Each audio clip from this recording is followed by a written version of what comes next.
আসসালামু আলাইকুম। আমি আজ আপনাদের সামনে একটি পেঁপের রেসিপি নিয়ে এসেছি। ঘরোয়া পদ্ধতিতে যা রান্না হয়েছে আপনাদের সঙ্গে শেয়ার করলাম। কয়েকটি পেঁপে আমি ভিতরের বীজ ফেলে দিলাম। দিয়ে ছোট, ছোট গোটা, গোটা করে কেটে নিয়েছি। একটু বড় সাইজের ৩ টে আলু নিয়ে নিলাম। খোসা ছাড়িয়ে গোটা, গোটা করে কেটে নিলাম। আমি চৌকো করে কেটে নিয়েছি। আপনারা আপনাদের মন মতো ছোট করে কেটে নেবেন।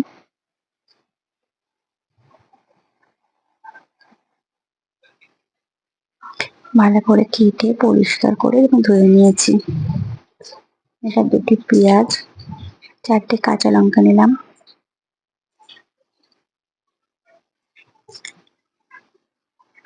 কাঁচা লঙ্কা আমি ৪ টেই নিলাম। একটু কাশ্মীরি লঙ্কার গুঁড়ো ব্যবহার করব। চুলাটা ধরিয়ে দিলাম। কয়েকটি পোনা মাছের দাকা নিয়েছি, নুন হলুদ মাখিয়ে নিয়েছি। চুলাতে চাটুই বসিয়ে দিলাম। একটু ভালো করে ধুয়ে নেব। যদিও সবসময় ঢাকা থাকে তারপরেও একটু ধুয়ে নেওয়া ভালো।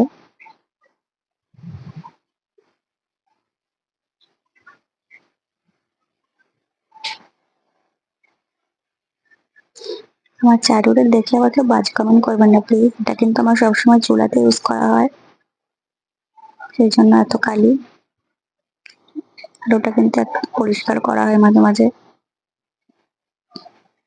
অনেকে হয়তো আবার অনেক কথা বলবেন। মাছগুলো প্রায় ভাজা শেষ। চুলাতে হাঁড়ি বসিয়ে দিলাম। হাঁড়িতে তেল দিয়ে দেব।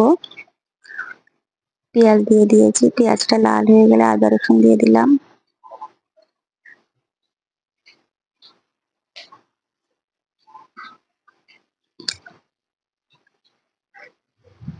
পেঁয়াজ, আদা রসুন মশলাটা ভালো করে একটু লাল লাল করে ভেজে নিতে হবে।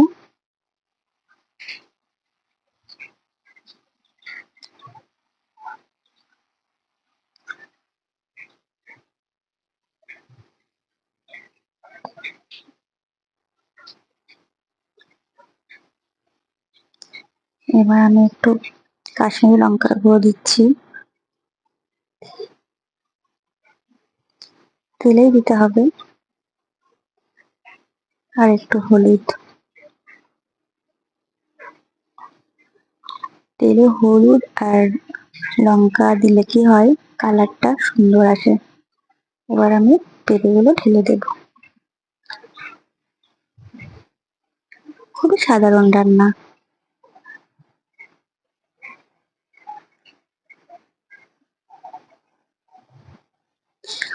আমরা গ্রাম বাংলায় বাস করি।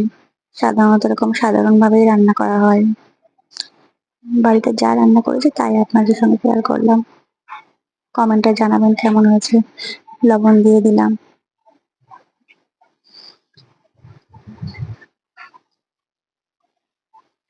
প্রথমে একটু কম করে লবণ দিতে হবে, পরে চেখে নেওয়া ভালো। প্রথমে যদি বেশি দিয়ে দিই তাহলে হয়তো পরে খাওয়া যাবে না। আমি সবসময় এভাবেই দেখি লবণটা।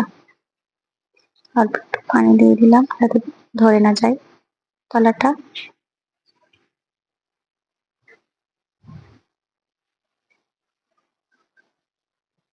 আপনারাও কি আমার মতো এরকম সাধারণ ভাবে রান্না করেন পেঁপে? কমেন্টে জানাবেন।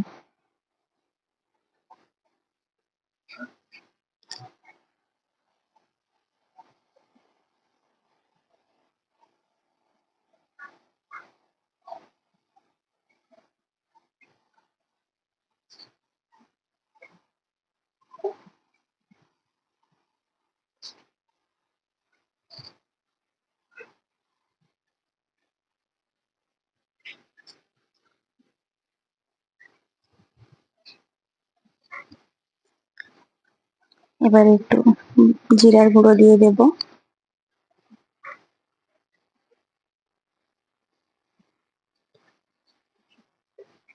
একটু মরিচ গুঁড়া দিয়ে দেবো।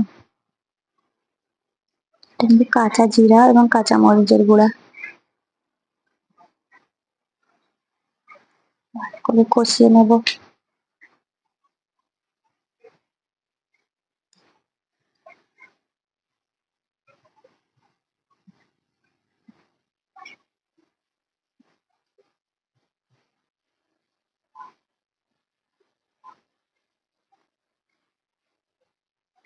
পেঁপেটা কিন্তু একটু ভালো করেই কষতে হবে।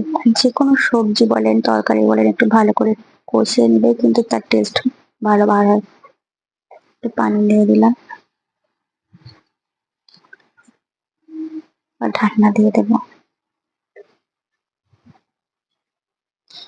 আমি কিন্তু আরেকটু পানি দিয়েছিলাম সেটা আমার ভিডিওতে ক্যাপচার করা হয়নি। নাহলে পেঁপেটা সেদ্ধ হবে না। ভালো করে একটু নেড়ে চেড়ে দিতে হবে।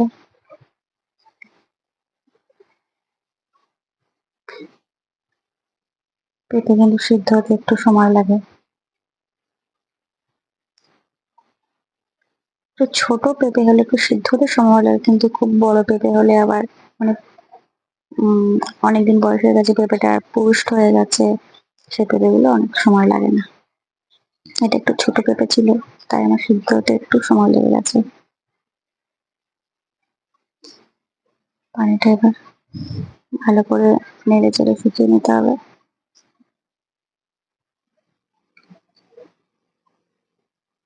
আর একটু ঢাকনা দিয়ে দেবো।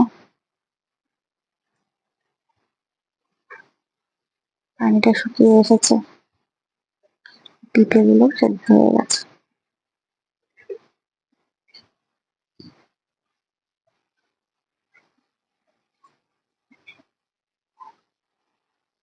এবার একটু ভাজা মশলা দিয়ে দেবো। ভাজা মশলা বলতে এখানে আমার জিরা, মরিচ, শুকনো লঙ্কা, এলাচ, তেজপাতা, দারচিনি, লবঙ্গ সবকিছু একসঙ্গে আমি শুকনো কড়াইতে ভেজে গুঁড়া করা। সে ভিডিওটা আপনার চাইলে আমি আবার নিয়ে আসবো ইনশাল্লাহ।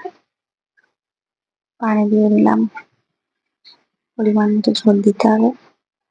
তাতে মাছগুলো ভালো করে ফুটিয়ে নিতে হবে তরকারির সঙ্গে।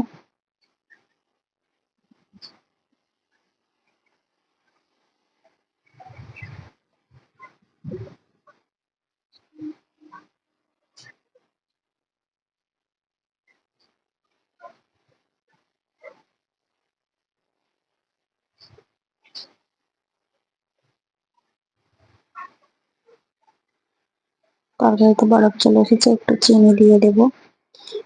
পেঁপেতে একটু চিনি দিলে হয় কি, হালকা মিষ্টি ভাব থাকে আর পেঁপের একটা আঠা আঠা গন্ধ থাকে, যে আঠার গন্ধটা কেটে যায়। এই অল্প একটু চিনি দেওয়ার কারণে পেঁপের স্বাদটা কিন্তু অনেকটাই বেড়ে যায়, আর আঠার গন্ধটাও থাকে না।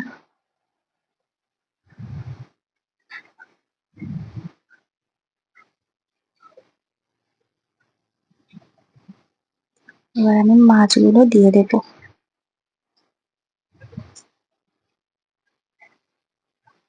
মাছগুলো দিয়ে আমি ভালো করে ফুটিয়ে নেবো।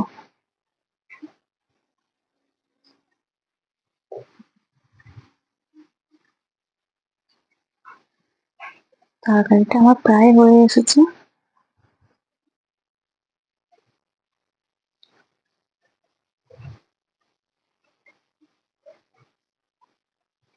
ঝোল অনেকটা শুকিয়ে গেছে। মাশাআল্লাহ, দেখতে তো আমার কাছে অনেকটাই ভালো লাগছে। আপনাদের কেমন লাগছে কমেন্টে জানান। খেতেও কিন্তু মাশাআল্লাহ অনেক সুন্দর হয়েছিল। আপনাদের কেমন লেগেছে কমেন্টে জানান।